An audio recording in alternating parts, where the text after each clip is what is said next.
Something doesn't feel right. Teresa Brown whispered those words into her phone in the ladies' room of La Vincenza, one of Manhattan's most exclusive restaurants. She stared at her reflection in the gold-framed mirror, emerald green dress hugging her curves, pearl earrings catching the light, makeup flawless.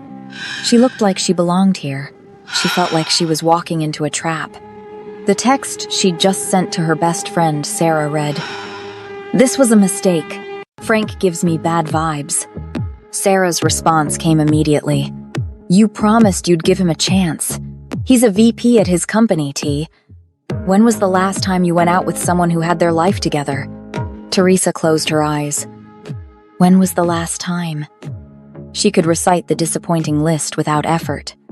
Marcus, who'd promised her the world for 8 months before ghosting when she mentioned meeting his parents. Darius, who'd slowly revealed he was still legally married. Antoine, whose idea of commitment was, let's keep things casual and see what happens for an entire year. 1 year. Frank Miller is different, Sarah had insisted when she'd set up this blind date. He's ambitious. He's successful. He's ready for something real. And Teresa, you're 29 now. Good men who actually want commitment don't just fall from the sky. So Teresa had agreed. One dinner at La Vincenza, Saturday at 8 p.m. Just to prove to Sarah, and maybe to herself, that she was still open to possibilities, still willing to try. But from the moment she'd sat down across from Frank 30 minutes ago, every instinct in her body had been screaming run, the way he'd looked her up and down when she arrived, like he was appraising merchandise. The way he'd ordered for her without asking what she wanted, the way he'd leaned too close when he talked, invading her space with expensive cologne and entitled presumption. "You should loosen up a little," he'd said, sliding a glass of Bordeaux toward her with a smile that didn't reach his eyes. "You seem tense." Teresa had hesitated, her fingers hovering over the stem of the wine glass.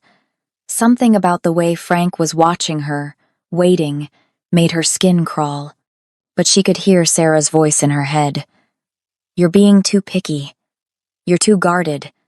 You're going to end up alone." She'd reached for the glass, and that's when she'd excused herself to the bathroom, phone clutched in her hand like a lifeline.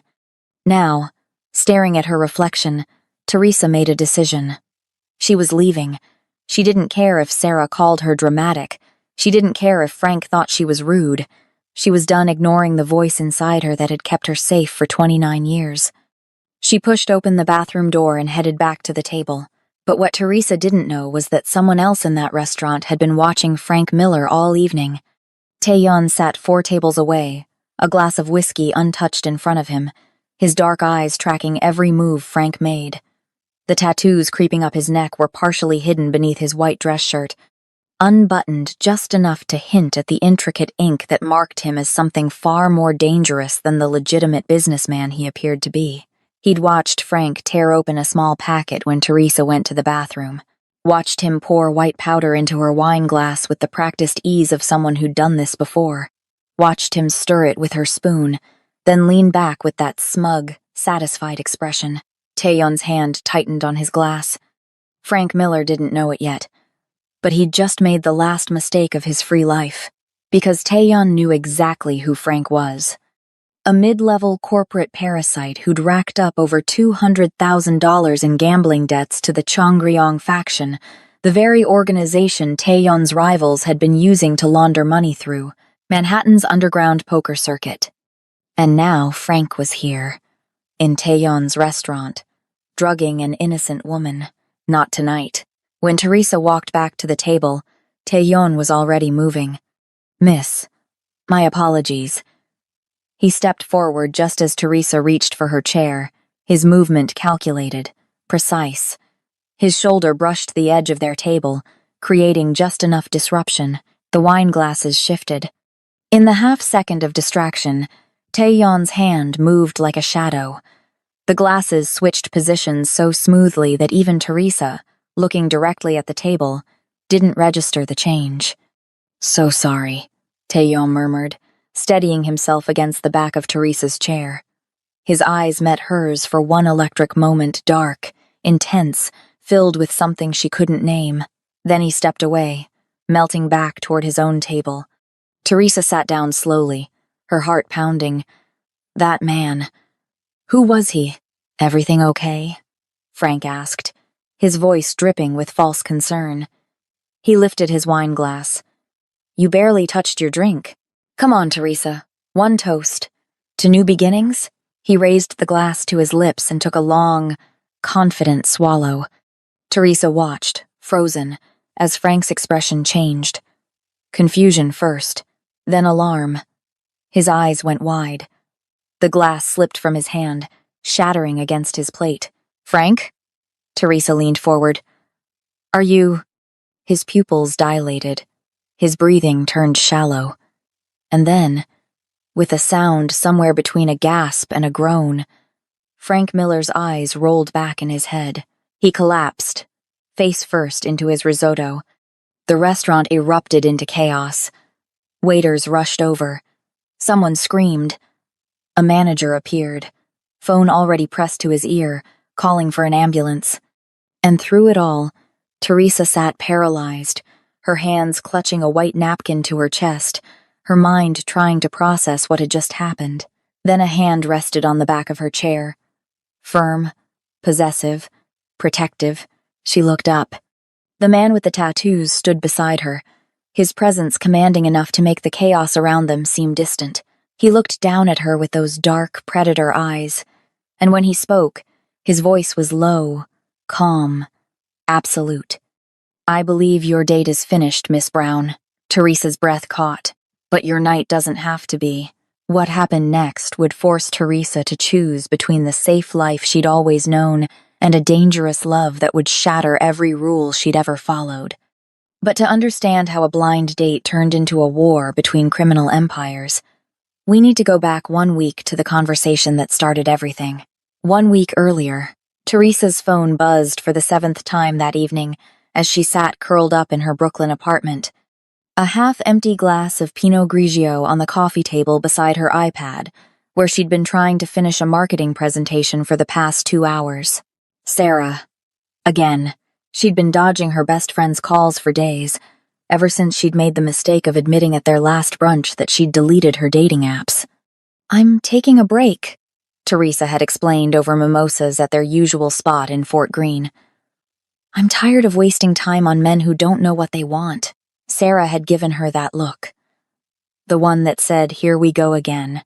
Teresa Marie Brown, Sarah had said, deploying the full-name treatment that always made Teresa feel like she was being scolded by her mother. You can't just give up on dating because you've had some bad experiences. Some bad experiences. That's what Sarah called the string of disappointments that had defined Teresa's 20s. When the phone rang for the 8th time, Teresa finally answered. Why are you avoiding me? I'm not avoiding you, Sarah. I've been busy with the product launch. Too busy to hear about the perfect guy I want to set you up with? Teresa closed her eyes. Sarah. His name is Frank Miller. He's a VP at Cordova Investments. He's educated, ambitious, financially stable, and wait for it, he actually wants a serious relationship. That's what they all say. Teresa, I'm serious. My colleague Jennifer has known him for 3 years. He's the real deal. And he specifically asked about you after he saw your photo from our company holiday party. Teresa took a long sip of wine. I don't know. T. You're 29, Sarah said softly. I know you've been hurt before, but you can't let fear keep you from even trying. What if Frank is different? What if this is the one time you take a chance and it actually works out? What if... Those 2 words that had haunted Teresa for years. What if she was too picky? What if she was self-sabotaging? What if her standards were impossible to meet? 1 dinner, Sarah pressed. That's all I'm asking. La Vincenza. Saturday night. If you hate him after appetizers, you can fake a work emergency and leave, but at least give yourself the chance.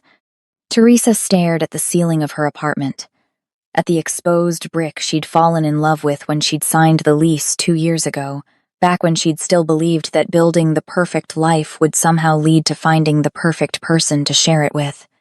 "Fine," she heard herself say. "One dinner," Sarah squealed. "You won't regret this, T. I promise." But as Teresa hung up the phone, she felt that familiar tightness in her chest. The same feeling she'd learned to ignore over and over again in the name of being reasonable, being open-minded, being fair. The feeling that something was wrong, she just didn't know yet how wrong. Or that the stranger who would save her life was already watching Frank Miller, already planning, already moving pieces into place for a game Teresa didn't even know she was playing. Before we continue with how Teresa ended up in that restaurant and what Taeyeon did next, take a moment to subscribe and let me know where you're watching from in the comments. It truly means so much to see this community growing. Every like, share, and comment you leave helps us bring you more stories about recognizing danger, trusting your instincts, and finding protection in the most unexpected places together. The paramedics arrived within 6 minutes, but to Teresa, it felt like 6 hours. She sat frozen in her chair, watching as 2 EMTs in navy blue uniforms checked Frank's vitals, shined a light in his unresponsive eyes, and loaded him onto a stretcher with practiced efficiency. The other diners had been ushered to the bar area, their murmured conversations creating a low buzz of speculation that made Teresa's skin crawl. What happened? Did you see that? Is he dead?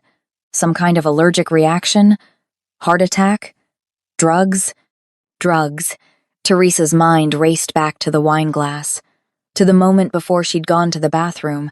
Had there been something in her drink? But Frank was the one who collapsed. Nothing made sense. Miss Brown? She looked up to find a man in an impeccably tailored charcoal suit standing beside her table. Late 30s, maybe early 40s, with salt and pepper hair and the kind of composed expression that suggested he'd handled far worse situations than a guest collapsing during dinner service. "I'm Marcus Chen, the general manager of La Vincenza," he said smoothly. "I cannot express how deeply sorry I am about this incident. We've never had anything like this happen in our establishment." Teresa opened her mouth to respond, but no words came out. "The owner would like to speak with you personally," Marcus continued, gesturing toward the back of the restaurant. "If you're feeling up to it, I don't understand what happened," Teresa managed. "One minute we were talking, and then the paramedics believe it may have been a medical episode," Marcus said carefully. "They're taking him to Mount Sinai. But Mr. Park wanted to ensure you're all right, and to offer his personal apologies for your evening being disrupted this way." Teresa barely registered the name. She let Marcus guide her through the restaurant, past the curious stares of other patrons, toward a private hallway she hadn't noticed before. The man with the tattoos was waiting in an office that looked more like a luxury lounge than a workspace. Floor-to-ceiling windows overlooked the Manhattan skyline. A glass desk held nothing but a laptop and a single tumbler of amber liquid. He stood with his back to the door, hands in his pockets, silhouetted against the city lights. When he turned, Teresa's breath caught. In the chaos of the dining room, she hadn't fully registered how striking he was. Sharp jawline, high cheekbones, eyes so dark they looked black in the low light. The tattoos she'd glimpsed earlier now seemed to pulse with menace beneath his collar, intricate patterns that spoke of things she didn't understand but instinctively feared. "Miss Brown," he said, his accent barely detectable, refined. "I'm Taeyeon Park. I own La Vincenza." Teresa's mind stuttered. You're the owner?" "Among other establishments in the city." He moved toward her with the fluid grace of a predator, stopping just close enough to make her pulse quicken. "Please, sit. You've had a shock." She sank into the leather chair across from his desk because her legs suddenly felt unreliable. "I don't understand what happened," she said again. "Frank was fine. And then, the paramedics will determine what caused his collapse." Taeyeon interrupted gently. "What matters now is making sure you're safe. Do you have someone who can take you home? A friend? Family?" Teresa thought of Sarah, who would demand a play-by-play explanation Teresa didn't have the energy to give. "I can get an Uber." "Absolutely not." His tone left no room for argument. "You're shaken. I'll have my driver take you home." "That's really not necessary." "Miss Brown." He leaned against his desk, and for the first time, she saw something flicker in those dark eyes. Concern? Calculation? Both? "A guest collapsed at one of my restaurants while having dinner with you. The least I can do is ensure you get home safely. Please, allow me this small gesture." There was something in his voice that made it impossible to refuse. Or maybe Teresa was just too exhausted to argue. 20 minutes later, she found herself in the back of a black Mercedes SUV with tinted windows, being driven through Manhattan by a silent man in a dark suit who hadn't spoken a single word since opening the door for her. Taeyeon sat beside her, maintaining a respectful distance, his presence somehow both comforting and unsettling. "How did you know my last name?" Teresa asked suddenly. "I never told anyone at the restaurant my full name." "Your reservation was under Frank Miller's corporate account," Taeyeon replied smoothly. "It listed both guests. I wanted to make sure I addressed you properly." It was a reasonable explanation. So why did it feel like a half-truth? The SUV pulled up outside her Brooklyn brownstone building. Teresa reached for the door handle, but Taeyeon was faster, exiting the vehicle and coming around to open her door with old-world courtesy that felt anachronistic in modern New York. "Thank you," she said, stepping onto the sidewalk. "For everything. The ride. Making sure I was okay. Lock your door when you get inside," he said. It wasn't a suggestion. And Teresa? The sound of her first name in his mouth sent an unexpected shiver down her spine. "Trust your instincts next time," he said quietly. "They were trying to tell you something tonight." Before she could ask what he meant, he was back in the SUV, the vehicle pulling away from the curb and disappearing into the Brooklyn night. Teresa stood on the sidewalk for a long moment, her heart pounding, before finally climbing the steps to her apartment. It wasn't until she'd changed into pajamas, washed off her makeup, and crawled into bed that she realized she'd never told Taeyeon which building was hers. She'd just said, Brooklyn. And somehow, the driver had known exactly where to go. She reached for her phone to text Sarah, then stopped. What would she even say? "Hey!" My blind date collapsed. The restaurant owner personally drove me home, and I think maybe something really weird is going on. Teresa set the phone down and closed her eyes, willing sleep to come and take away the strange, electric feeling that had been coursing through her body since the moment Taeyeon's hand had rested on the back of her chair. When she woke the next morning, sunlight was streaming through her bedroom window, and for one blissful moment, she thought maybe the entire night had been a bizarre dream. Then she saw the note. It sat on her nightstand, folded once, heavy cardstock that felt expensive between her fingers. Her hands shook slightly as she unfolded it. The handwriting was precise, elegant, each letter formed with the kind of care that suggested the writer had been taught calligraphy. "Trust your instincts next time." Or "Trust me. T. Y." Below the message was a phone number. Nothing else.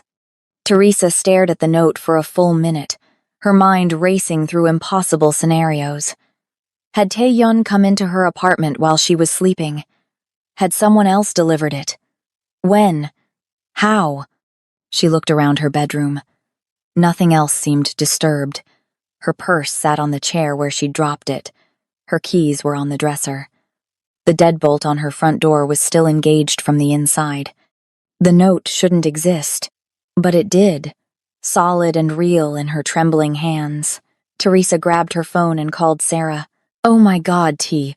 I've been trying to reach you since last night." Sarah's voice was pitched high with concern. "Jennifer texted me, saying Frank had some kind of medical emergency at the restaurant. Are you okay?"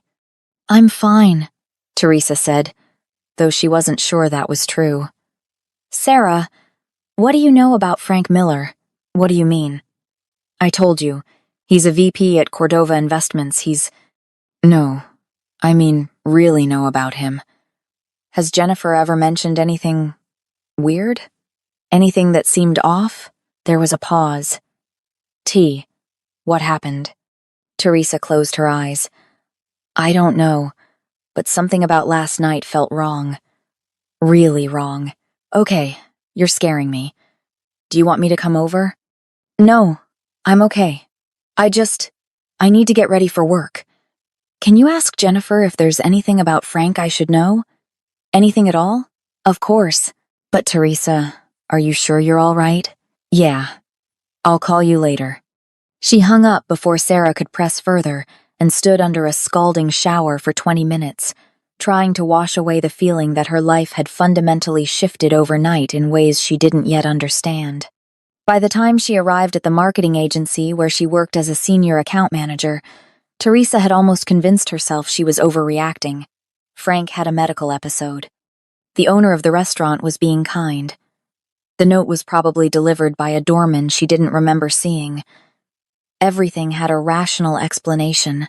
She was reviewing campaign analytics at her desk when her assistant, David, appeared in her doorway looking uncomfortable. Teresa? There's someone here to see you. He doesn't have an appointment, but he's insisting it's urgent. Who is it? Marcus shifted his weight. Frank Miller? Teresa's blood ran cold. What? He says he needs to speak with you. Security's with him in the lobby, but he's getting kind of agitated. Teresa grabbed her phone and stood. Tell security I'm coming down. The elevator ride to the ground floor felt endless. When the doors opened, she heard Frank's voice before she saw him. Perfectly reasonable request. I just need 5 minutes of her time. He stood in the marble lobby of her building, still wearing the same black suit from last night, though now it was wrinkled and stained. His face was flushed, his eyes wild. 2 security guards flanked him, their hands hovering near their belts in a way that suggested they were ready to intervene if necessary. Frank? Teresa stayed near the elevator bank, maintaining distance. What are you doing here? His head snapped toward her, and the expression on his face made her take an involuntary step back. Rage. Pure, undiluted rage. What am I doing here? His voice rose. What am I doing here? You drugged me, Teresa. The lobby went silent. Teresa was aware of her coworkers stopping mid-stride, of the receptionist's eyes going wide. I didn't. The hospital ran tests. Frank advanced toward her, but the security guards moved with him, creating a human barrier. They found Rohypnol in my system. You put something in my drink. And now you won't even take my calls? I could have died. Teresa's mind reeled. Rohypnol, the date rape drug. But she hadn't touched his drink, she hadn't. And then, with horrible clarity, she understood. The wine glass Frank had slid toward her, his insistence that she drink it, the way he'd been watching her, waiting. He drugged her drink, or tried to, but somehow, impossibly, he'd ended up drinking it himself. The man with the tattoos, the collision with the table, the glasses switching. Trust your instincts next time. Frank, you need to leave, she said, her voice steadier than she felt. Right now. I'm not going anywhere until you tell me what the hell you did. He tried to push past the security guards. Do you have any idea what this has done to my reputation? The hospital called the police. I had to explain to detectives that I wasn't trying to. He stopped abruptly, seeming to realize what he'd almost admitted. You need to leave, Teresa repeated, or I'm calling the police myself. You think you can just... Miss Brown is correct. The voice came from behind her, low and calm and absolutely lethal in its quietness. Teresa spun around. Taeyeon stood in the lobby entrance, dressed in a navy suit that probably cost more than her monthly rent. He moved past her with the same predatory grace she'd seen last night, walking directly toward Frank with deliberate, unhurried steps. The security guards instinctively stepped aside. Taeyeon stopped inches from Frank, close enough that he had to lean down slightly to speak. Teresa couldn't hear what he said. Nobody could. It was just a whisper, maybe a dozen words at most, delivered directly into Frank's ear, whatever those words were. They drained the color from Frank's face. He stumbled backward, eyes wide, and for a moment Teresa thought he might faint again. Then he turned and half ran, half stumbled toward the exit, pushing through the glass doors and disappearing onto the street. Taeyeon watched him go, expression unchanged, before turning to face Teresa. "We need to talk," he said. "Somewhere private." Teresa's hands were shaking. "Who are you?" "Not here." His eyes flicked toward the lobby audience, the receptionist, the security guards, her co-workers pretending not to stare. "Please, I'll explain everything, but not here." Every rational part of Teresa's brain screamed at her to refuse, to demand he leave, to call the actual police, but the same instinct that had warned her about Frank last night was now telling her something different about Taeyeon. Dangerous? Yes, absolutely, but not to her. "My office," she heard herself say. 10th floor. He nodded once and followed her to the elevator. They rode up in silence, the air between them thick with unasked questions. When they reached the privacy of her small but tastefully decorated office, Teresa closed the door and leaned against it. "Start talking," she said. "What did you say to Frank? How did you know I was in trouble? And why did you leave that note in my apartment?" "In order," Taeyeon said calmly, settling into the chair across from her desk as if he'd been invited to a business meeting. "I told Frank Miller that if he came near you again, I would personally ensure that the $230,000 he owes in gambling debts would be called in immediately, and that the people he owes would not be as patient as they've been. I knew you were in trouble because Frank has been on my radar for months, and I left the note because I wanted you to have a way to contact me if you needed help." Teresa processed this information in stunned silence. "Gambling debts?" she finally said. 200,000. 230,000, Taeyeon corrected. "Give or take. Frank has been running up debts with underground poker games across Manhattan for the past year. The kind of games where the people running them don't accept 'I'll pay you back next month' as an answer. And you know this because?" "Because I own some of those games." The words hung in the air between them. Teresa should have been afraid. Should have been calling security, calling the police, getting this man out of her office and out of her life. Instead, she found herself walking to her desk, sitting down across from him, and asking the question that had been burning in her mind since last night. "Why did you help me?" Taeyeon was quiet for a moment, studying her with those dark, unreadable eyes. "Because Frank Miller is a predator," he said finally. "And because you didn't deserve what he was planning to do to you. It was that simple. Nothing about this feels simple." "No," he agreed. "It's not. What do you want from me?" "Nothing you're not willing to give." He leaned forward slightly, his intensity making the air feel electric. "But I think you deserve to know the truth about what happened last night, and about who Frank Miller really is. If you're willing to have dinner with me, a real dinner, not whatever that nightmare was, I'll tell you everything." Teresa laughed, a sharp, slightly hysterical sound. "You want me to have dinner with you? After all this? I'm not asking for trust, Teresa. I'm asking for a conversation. One meal. If you want to walk away after that, I'll respect it. But I think you have questions, and I'm the only one who can answer them." He was right. God help her, he was right. "When?" she asked. "Tonight. My place. I'll send a car for you at 7. "Your place?" Teresa raised an eyebrow. "You don't think that's a little?" "My penthouse has floor-to-ceiling windows on all sides," Taeyeon said. "You can leave at any time. The doorman knows your name and will call you a car the moment you ask. And unlike Frank Miller, I've never needed to drug a woman to have her attention." The confidence in his voice should have been arrogant. Instead, it was simply factual. Teresa knew she should say no, knew she should block his number, forget this entire insane situation, and go back to her normal, safe, boring life. But her normal, safe, boring life had almost gotten her assaulted 2 nights ago, and this dangerous man with the tattoos and the secrets had saved her. 7 o'clock, she said. "And Taeyeon? If this is some kind of game?" "It's not a game," he interrupted, standing. "It's the truth, which is often more dangerous than any game." He left her office as silently as he'd arrived, leaving nothing behind but the faint scent of expensive cologne and the feeling that Teresa's life had just pivoted in a direction she couldn't begin to predict. At precisely 7 o'clock, a black Mercedes SUV pulled up outside her apartment building. The same silent driver from Saturday night opened the door for her, and Teresa climbed in wearing a simple black dress and carrying a can of pepper spray in her purse that she'd bought during her lunch break, just in case. The drive took them deeper into Manhattan, into the kind of neighborhood where apartments cost more than most people made in a decade.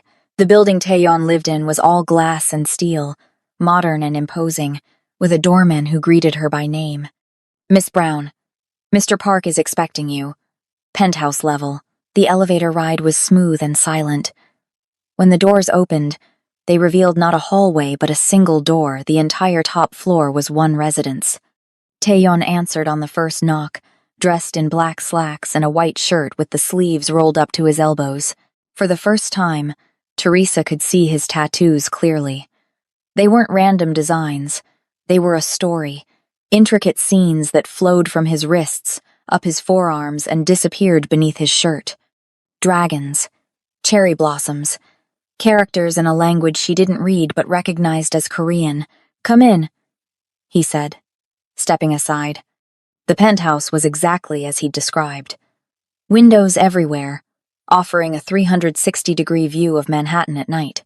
The decor was minimal but expensive, clean lines, dark wood, leather furniture that looked butter-soft. "Wine?"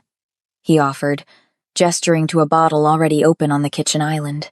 "No," Teresa said automatically, then felt ridiculous. "Sorry, I understand." He poured himself a glass, then very deliberately took a sip before pouring a second and offering it to her. Trust has to be earned. She accepted the glass, her fingers brushing his briefly in the exchange. Dinner was already prepared. Someone had clearly been here earlier to set everything up.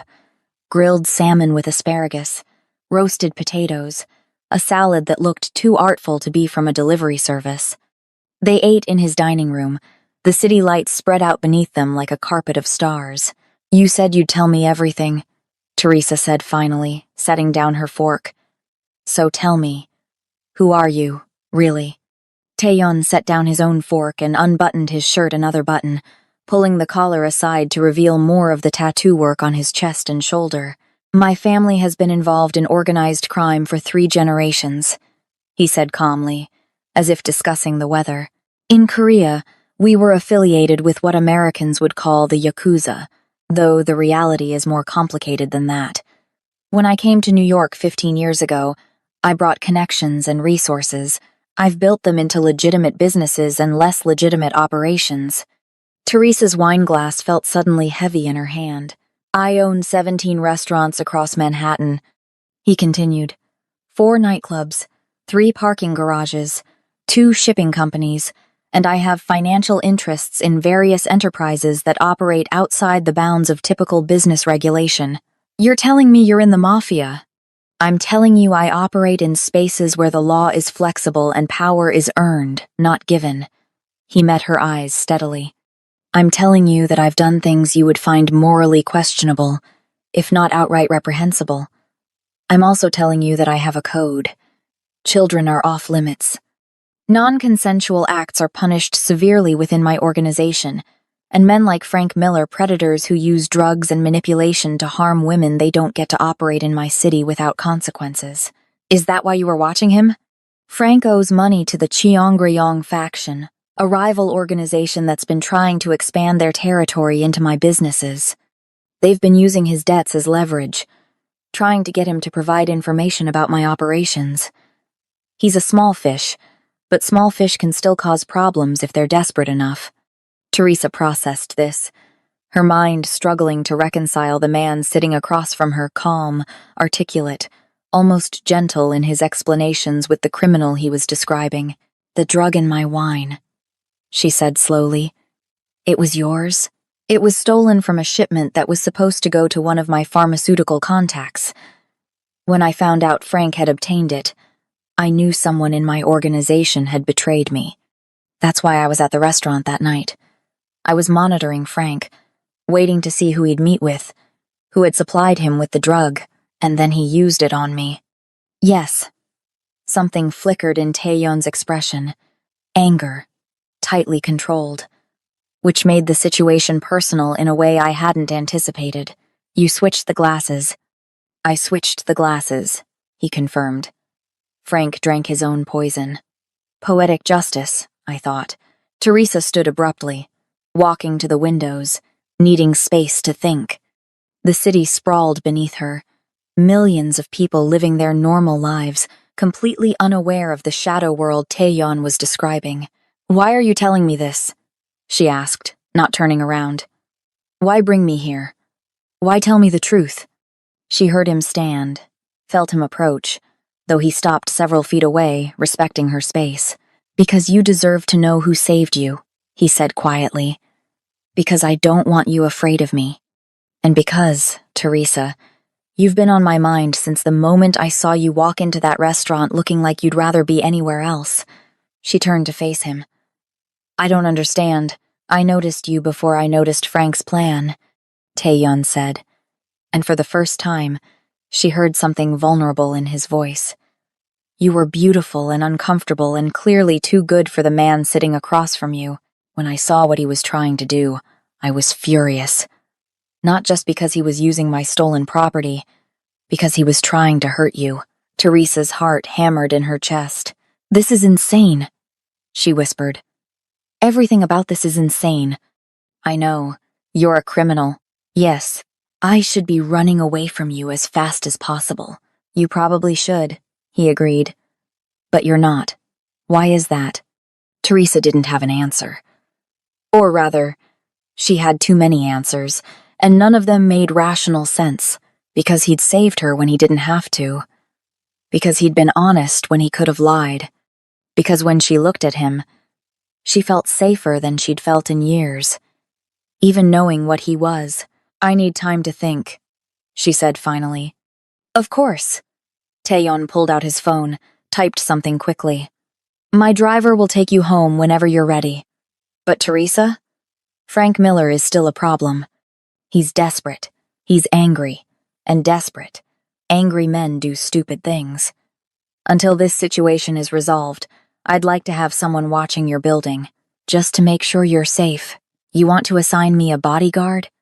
I want to make sure the man who tried to drug you doesn't try something worse. It should have felt controlling, invasive. Instead, it felt like care. Okay, Teresa heard herself say. For now, okay. Taeyeon nodded, and something in his expression softened. The car ride home was quiet, Teresa's mind spinning with everything she'd learned. When she finally crawled into bed after midnight, she expected to lie awake for hours. Instead, she fell asleep almost immediately, her dreams filled with dark eyes and city lights, and the feeling of being watched over by someone far more dangerous than the monsters he protected her from. The next 3 days passed in a strange, suspended reality. Teresa went to work, came home, ordered takeout, and tried to pretend her life hadn't been fundamentally altered by a tattooed Korean crime boss who sent her good morning texts and had a black sedan parked outside her building 24 hours a day.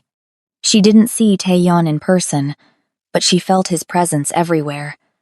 The security guard at her office building who seemed to materialize whenever she arrived or left. The barista at her usual coffee shop who refused to let her pay, saying her tab had been taken care of. The way her subway commute felt inexplicably safer, as if invisible eyes were watching over her.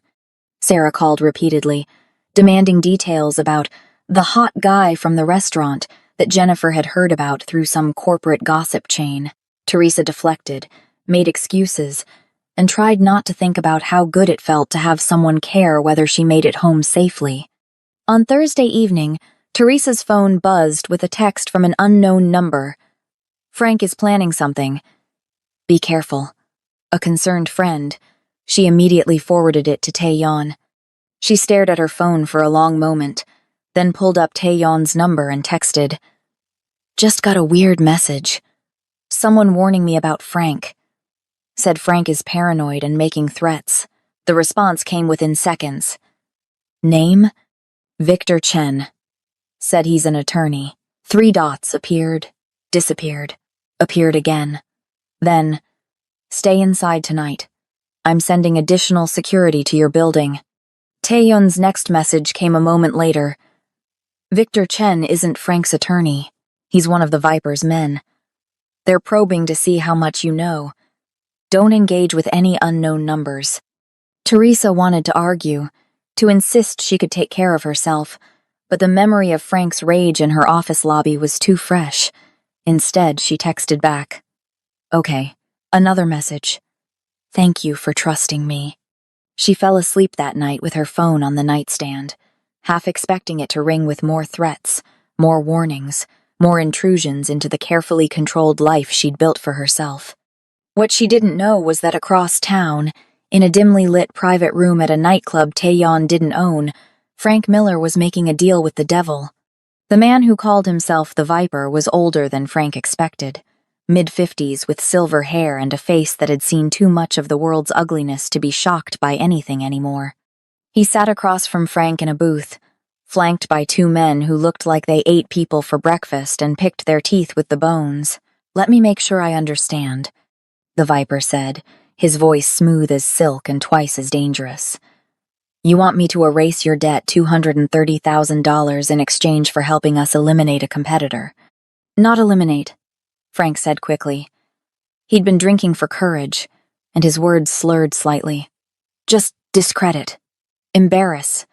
Make him vulnerable. Taeyeon Park doesn't embarrass easily, the Viper observed. He's built his empire on control and fear. What makes you think you can touch him? The girl. Teresa. Frank leaned forward, warming to his subject. He's got a thing for her. I've been watching. He's got men following her, protecting her. She's his weakness. The Viper's expression didn't change, but something flickered in his eyes. Interest. Go on. We use her to lure him out. Make him think she's in danger. When he comes to play hero, you do whatever you need to do. I just want him to suffer the way he made me suffer. And the girl? What happens to her in this scenario? Frank shrugged, the gesture revealing exactly how much he'd thought about Teresa's welfare. That's your problem. I just want Park destroyed. The Viper was quiet for a long moment, studying Frank with the kind of intensity that made lesser men confess to crimes they hadn't committed. All right, he said finally. I'll clear your debt, but you'll do exactly as I say when I say it. And if you betray me the way you're betraying Park, well, he smiled, showing too many teeth. Let's just say your debt would be the least of your problems. Frank nodded eagerly, too relieved to recognize the trap he'd just walked into. There's a woman, the Viper continued. Sarah Martinez. She's Teresa's friend, correct? The one who arranged your initial date? Yeah, but she won't help me. She thinks She'll help if she's properly motivated. The Viper slid a folder across the table. Sarah's younger brother, Miguel, is currently on probation for drug possession. It would be unfortunate if new evidence came to light suggesting he was dealing rather than simply using. Very unfortunate for his future prospects. Frank stared at the folder, some dim part of his conscience trying to surface through the alcohol in desperation. You want me to blackmail her?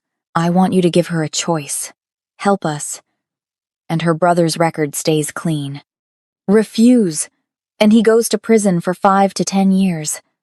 The Viper stood, his men rising with him like synchronized shadows.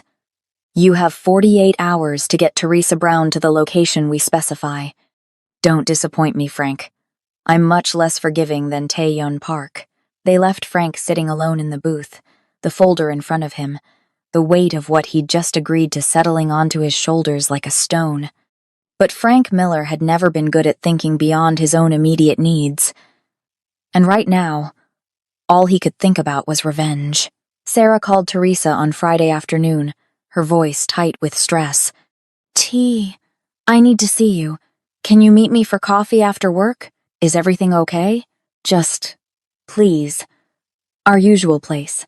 5:30? Teresa agreed, though something in Sarah's tone set off alarm bells. She texted Taeyeon about the meeting, and his response was immediate. I'll have someone nearby. Be careful. The cafe was in Fort Greene, a place they'd been meeting for years. Sarah was already there when Teresa arrived, hunched over a cup of tea that looked untouched, her usual bright energy dimmed to something anxious and fragile. Hey, Teresa said, sliding into the seat across from her. What's going on? You sounded weird on the phone. Sarah's eyes filled with tears. I'm so sorry, T. I'm so sorry. Sorry for what? It's Miguel. He's in trouble. Bad trouble. And the only way to fix it is, she stopped, shaking her head. I can't do this to you. Teresa reached across the table, gripping Sarah's hand. Talk to me. Whatever it is, we'll figure it out. Frank came to see me. Sarah whispered. He has evidence that could send Miguel to prison. Real prison, Teresa. Not probation, not community service. 5 to 10 years for drug dealing charges. Miguel doesn't deal drugs. I know that. You know that. But Frank has something, texts, photos. I don't know, that makes it look like he does. And he said if I don't help him, he'll give everything to the police. Teresa's grip tightened. Help him do what? Sarah pulled her hand away, unable to meet Teresa's eyes. He wants you to meet him. Tonight. At a warehouse in Red Hook. He says he just wants to talk, to explain everything that happened, to apologize properly. But Teresa, I don't believe him. I think he wants to hurt you, and I'm supposed to convince you to go. The cafe suddenly felt too small, too bright. Teresa's mind raced through possibilities, none of them good. This isn't just Frank, is it? Sarah shook her head miserably. There are other people involved. Dangerous people. People who make Frank look like a playground bully. They want to use you to get to someone else. They told Frank exactly what to say to me, exactly how to pressure me. Taeyeon, Teresa said quietly. They want to use me to get to Taeyeon. I don't know who that is, but yes, probably. I told them I wouldn't do it. I told them to go to hell, that I'd never put you in danger. But then they showed me pictures of Miguel. Recent pictures. Pictures of him at his job, at his apartment, at our mom's house. Sarah's voice cracked. They said accidents happen all the time in Brooklyn. They said people disappear. Teresa felt ice spread through her veins. This wasn't just Frank's desperate revenge. This was something bigger, more organized, more deadly. What did you tell them? That I'd try, that I'd meet you and convince you to go. Sarah finally looked up, her face streaked with tears. But I can't, T. I won't. We'll go to the police together. We'll tell them everything. Miguel will understand. He wouldn't want me to sacrifice you to save him. Teresa thought about the Viper's men because it had to be the Viper. Taeyeon had warned her about him watching Miguel, watching Sarah's mother, waiting to see if Sarah would deliver. She thought about Taeyeon, who'd saved her once already, who'd been honest about the darkness of his world while trying to keep her out of it, and she thought about Sarah, her best friend since college, who was being torn apart by an impossible choice. I'll go, Teresa heard herself say. What? No. Teresa, no, but not alone. Teresa pulled out her phone, typing quickly. I'm going to tell Taeyeon exactly what's happening. He'll have people there. This is obviously a trap, which means they're expecting it. So we give them what they expect. But we're ready for it. This is insane. Everything about my life has been insane for a week, Teresa said. But I'm not letting them hurt Miguel, and I'm not letting Frank Miller win.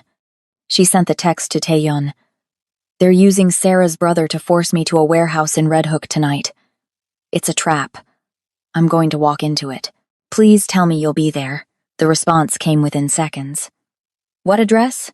Sarah, shaking, pulled out a crumpled piece of paper and read off the location. Teresa forwarded it to Taeyeon. His reply made her chest tighten. Don't go. I'll handle this another way. Teresa typed back. If I don't show, they'll know Sarah warned me. They'll hurt Miguel. I have to go, but I'm trusting you to keep me safe. 3 dots appeared and disappeared for nearly a minute. Then, I'll be there. But Teresa, when this is over, we're going to have a serious conversation about the definition of staying safe. Despite everything, she smiled. Okay, she said to Sarah. Text them back. Tell them I agreed to meet Frank. 8 o'clock tonight. And then you're going to take Miguel and your mother to a hotel somewhere far from Brooklyn, and you're going to stay there until I tell you it's safe to come back. Teresa, please, Sarah, trust me. I've got someone watching out for me. Someone who's scarier than whoever's threatening you. Sarah didn't look convinced, but she nodded. At 7:30 that evening, Teresa stood outside the warehouse in Red Hook, her phone clutched in her hand, trying not to let her terror show.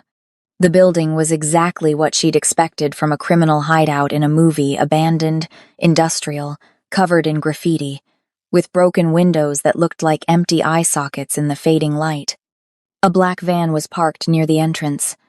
As Teresa approached, the side door slid open, and Frank stepped out. He looked worse than he had at her office. Unshaven, wild-eyed, his expensive suit replaced by jeans and a jacket that had seen better days. You came, he said, and he sounded genuinely surprised. Let's just get this over with, Teresa replied, proud of how steady her voice sounded. You wanted to talk? So, talk. Not out here. Frank gestured toward the warehouse. Inside, somewhere private. I'm not going in there. You don't have a choice. 2 men emerged from the van, large, armed, professional in a way that made Teresa's stomach drop. These weren't Frank's hired help. These were the Viper's soldiers. One of them grabbed her arm. Teresa didn't fight. Fighting would only make things worse. Instead, she let them lead her into the warehouse, her mind tracking every detail, every possible exit, every place Taeyeon's people might be hiding. Please, she thought. Please be here. The interior of the warehouse was cavernous and dark, lit by a few hanging industrial lights that created pools of brightness surrounded by deep shadows. In the center of the space, someone had set up what looked obscenely like a stage, a clear area with a chair, clearly meant for her, and standing behind that chair, hands in the pockets of an expensive suit that looked completely out of place in this setting, was the Viper. Miss Brown, he said pleasantly, thank you for joining us. I apologize for the dramatic circumstances, but I needed to ensure Taeyeon Park's full attention. And you, my dear, seem to be the key to obtaining it. Teresa's chin lifted. He's going to kill you for this, the Viper smiled. He's certainly going to try. In fact, I'm counting on it. You see, Teresa, may I call you Teresa? This isn't really about you at all. You're simply bait for a much larger fish. Frank here thought this was about revenge. He glanced at Frank, who stood near the wall looking increasingly uncertain. But Frank thinks very small. This is about territory, power, eliminating a competitor who's been a thorn in my side for far too long. One of the men pushed Teresa into the chair. She didn't resist, but she met the Viper's eyes with all the courage she could muster. Taeyeon won't come alone. I would be disappointed if he did. I've prepared quite a welcome for his entire organization. The Viper pulled out a phone, typed something, then showed Teresa the screen. It was a text to a number she recognized. I have Teresa. Come to the Red Hook warehouse. Alone, unarmed. You have 1 hour, or she starts losing fingers. He won't believe you'll let either of us go, Teresa said. He won't. But he'll come anyway, because men like Taeyeon have a fatal flaw. They believe they're invincible, that their power makes them untouchable. The Viper's smile widened. Tonight, I'm going to teach him otherwise. The hour that followed was the longest of Teresa's life. The Viper's men positioned themselves around the warehouse on catwalks, behind pillars, near exits, at least a dozen of them. All armed, all waiting. Frank paced nervously near the wall, occasionally glancing at Teresa with something that might have been guilt if he'd been capable of that emotion. This isn't what I wanted, he muttered at one point. I just wanted him to suffer, not this. You made a deal with the devil, Teresa said quietly. What did you think would happen? Shut up, one of the guards barked, but Teresa ignored him. They're going to kill you too, Frank. You know that, right? Once this is over, you're a loose end. They can't let you walk away knowing what you know. Frank's face went pale, and Teresa saw the moment he realized she was right. At exactly 8:45, every light in the warehouse went out. The darkness was absolute, disorienting. Teresa heard the Viper curse, heard his men scrambling for flashlights and night vision equipment. Then, from somewhere outside, an explosion rocked the building. Not close enough to damage the warehouse itself, but loud enough to send everyone rushing toward the windows, trying to see what had happened. In the chaos and darkness, Teresa felt hands on her wrists, quick, efficient, cutting through whatever they'd used to bind her to the chair. A voice, barely a whisper, right next to her ear. Stay down. Don't move until I come back for you. It wasn't Taeyon's voice, but she knew it was one of his people. The lights flickered back on, powered by a generator somewhere. The Viper spun around, saw the empty chair, and his composed expression finally cracked. Find her. Men scattered, searching the shadows. But Teresa had already been moved, pulled behind a stack of old shipping containers by hands that knew exactly what they were doing. Stay here, her rescuer whispered. Young, Korean, with a shoulder holster visible under his jacket. Mr. Park is coming. He melted back into the darkness. Teresa crouched behind the containers, heart pounding so hard she thought everyone must be able to hear it, and waited. The Viper's voice echoed through the warehouse. Park! I know you're here. Show yourself, or I start shooting your people. For a moment, there was only silence. Then Taeyeon stepped out from the shadows near the main entrance, hands raised, completely unarmed, just as the Viper had demanded. But he wasn't alone. He couldn't have been alone, Teresa realized. The explosion, the lights, her rescue, it had all been coordinated.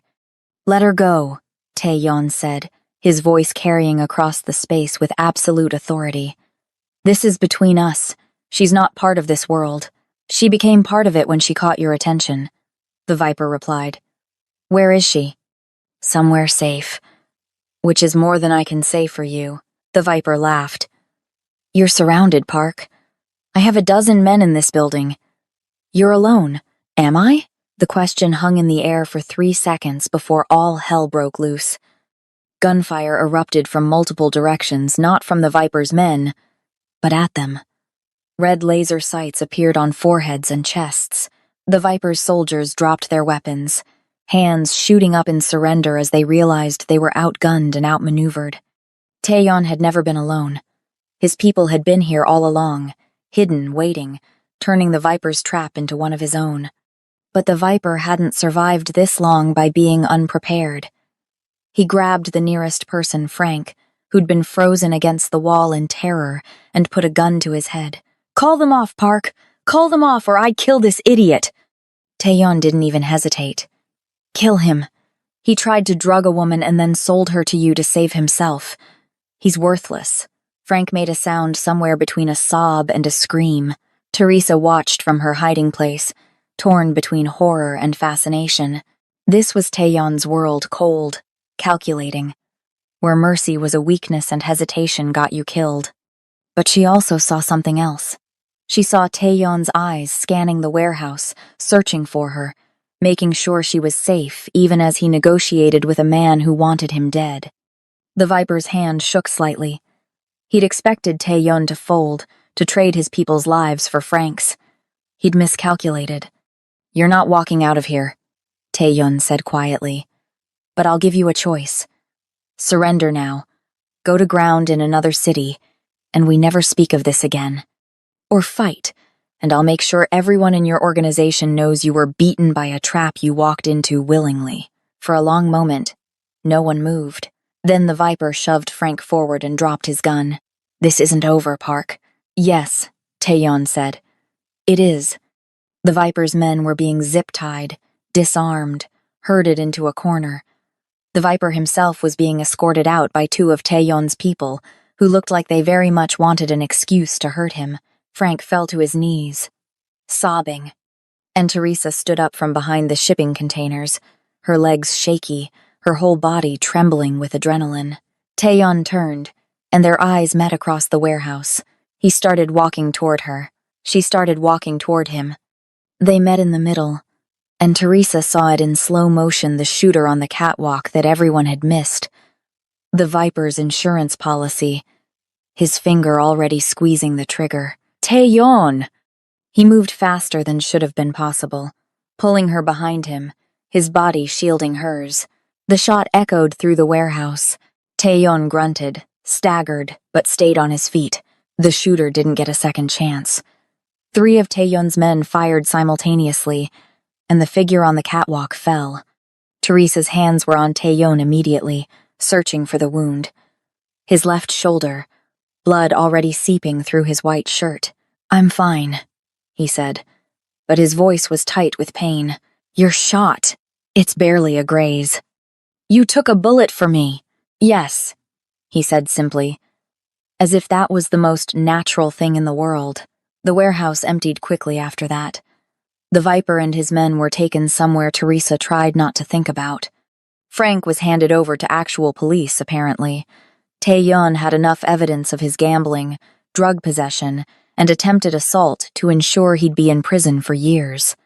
And Teresa found herself in the back of a Mercedes SUV, pressing a clean cloth to Taeyeon's shoulder while his driver navigated through Brooklyn toward a private doctor who didn't ask questions.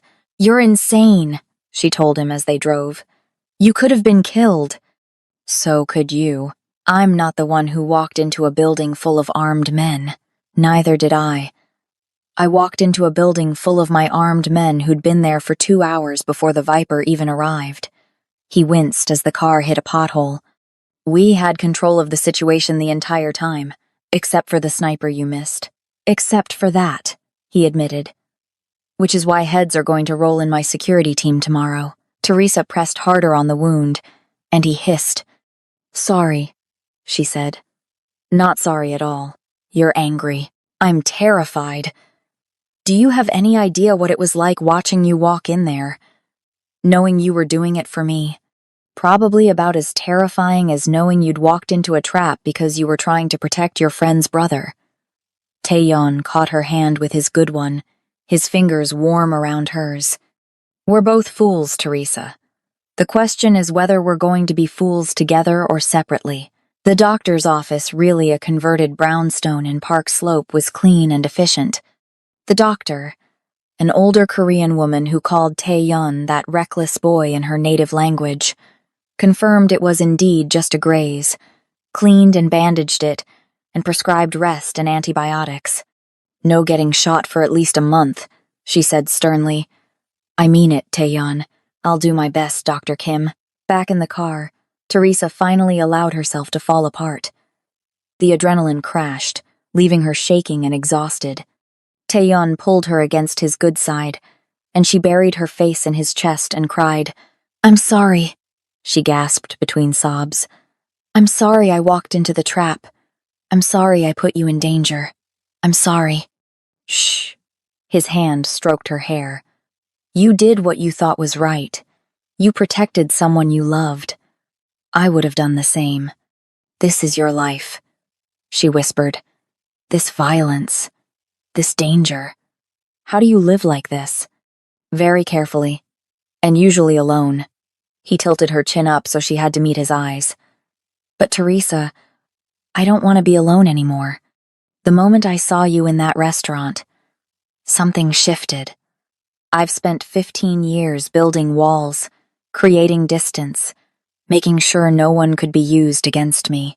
And then you walked into my life and shattered every rule I'd set for myself." "What are you saying?" "I'm saying that I'm falling for you, recklessly, dangerously, in a way that makes me vulnerable in ways I've never allowed myself to be vulnerable before." His thumb brushed her cheek. "I'm also saying that this life, my life, isn't safe. It might never be safe. If you want to walk away,